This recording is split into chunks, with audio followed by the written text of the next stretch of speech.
on Jimmy Page and if Paul McCartney played on my album, I think I would die. Have a Beatle like that. Most people know Ozzy Osbourne as the wild man from reality television, the legendary figure who bit a bat on stage, and the Prince of Darkness who stumbled through fame with his unique personality.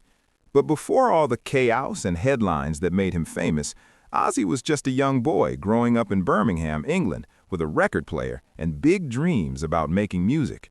What many people forget is that even the wildest rock stars had their own musical heroes and teachers.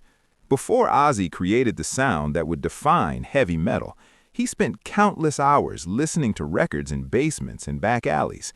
He played vinyl records until they were nearly worn out from repeated listening. Rebellion and innovation in music don't just appear from nowhere. They have roots in what came before. While Ozzy's voice would eventually define a whole generation's relationship with darker, heavier music, his own musical education came from studying the greatest artists of earlier generations. He listened to music like his entire future depended on understanding it, and in many ways, it really did. For a working-class kid from Birmingham with limited opportunities, music represented the only real way out of a difficult life. It was the only language that truly made sense to him in a world that often seemed unwelcoming. The 7 albums that shaped Ozzy's musical journey weren't just records he enjoyed listening to. They were essential tools for his survival and development as an artist. These records taught him that rock and roll music could be dangerous, beautiful, and liberating all at the same time. They showed him that musicians didn't need anyone's permission to be loud and take up space. These albums demonstrated that darkness and heaviness in music, when approached with genuine feeling and skill, could actually feel like coming home for people who felt like outsiders.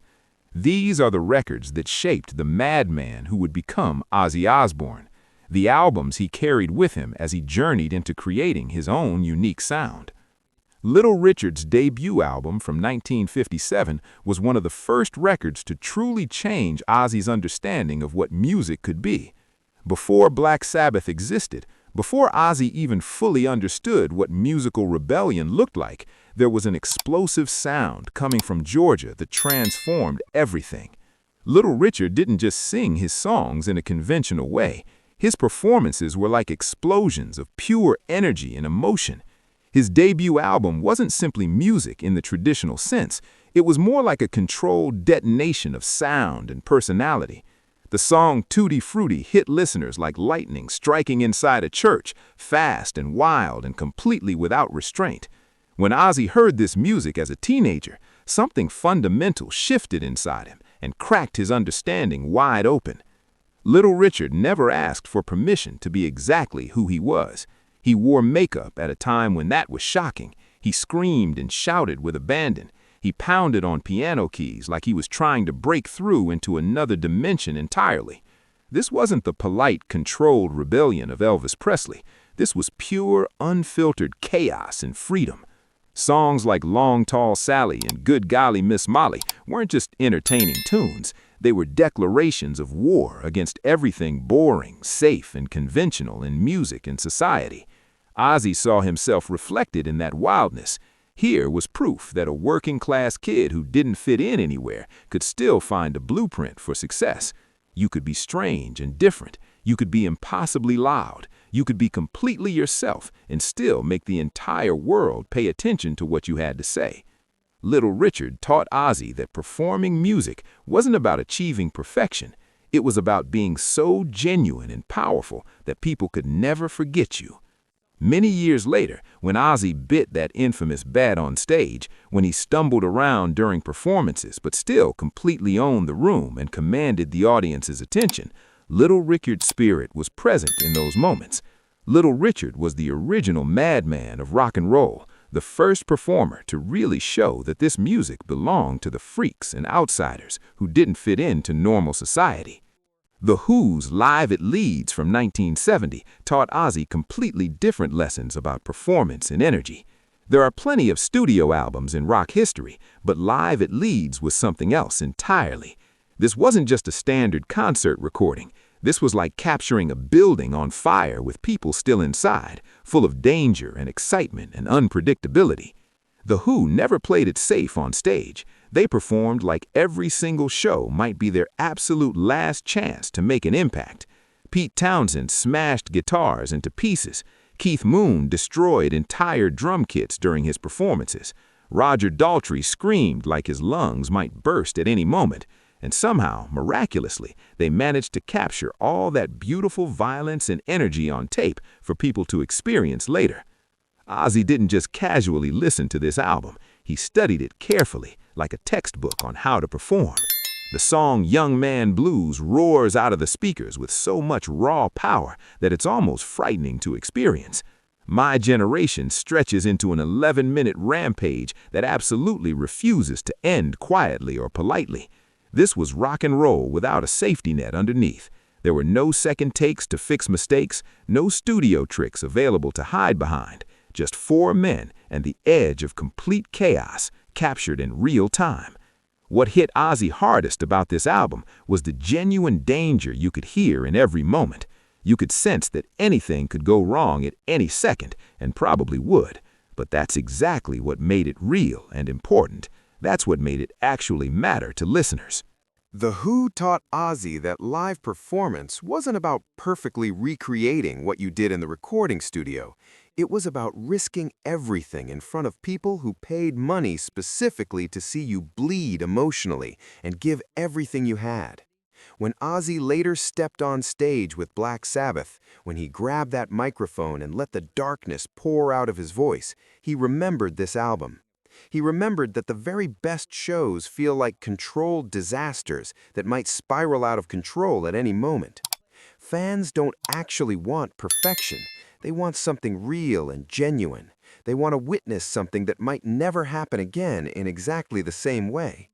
Live at Leeds was proof that chaos, when you own it completely and without apology, actually becomes art.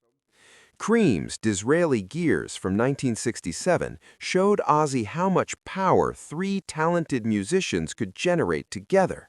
Three men with three instruments, creating a sound bigger than any army could produce. When Cream released this album, they proved you didn't need a crowd of people on stage to shake the entire world. Eric Clapton's guitar work could make his instrument weep with emotion or scream with aggression. Jack Bruce's bass thundered through songs like a heartbeat that had gone dangerously wrong. Ginger Baker's drums hit with the force of cannons firing. Together, these three created something heavy, psychedelic, and completely new that nobody had quite heard before. Ozzy heard this album and his understanding of musical power changed fundamentally. It wasn't about how many people you had in your band. It was about how much sonic space you could fill with the people you did have. Sunshine of Your Love opens with that iconic guitar riff, slow and absolutely crushing in its heaviness. Suddenly, rock music had a weight and presence it had never possessed before. Strange Brew twisted traditional blues music into something darker and weirder than usual. Tales of Brave Ulysses sounded like a fever dream had been put to music. What Cream taught Ozzy was the beauty of dynamics in music. They could whisper softly one moment, then explode with volume and intensity the next. They could jam and improvise for minutes at a time, losing themselves completely in the music, then snap back to tight precision exactly when needed. This was blues music, but filtered through something dangerous and unpredictable. Black Sabbath would later take that basic template and drag it even deeper into darkness and heaviness. The power trio concept became a fundamental part of Ozzy's musical foundation: guitar, bass, drums, and a powerful voice rising above it all. Cream showed him you didn't need full orchestras or fancy gimmicks to make an impact. You just needed three people who could play their instruments like their very lives depended on the performance. And when they locked in together musically, when they found that perfect groove, nothing else in the entire world could touch the power they created. Jimi Hendrix's Are You Experienced from 1967 completely transformed what Ozzy thought was possible with a guitar.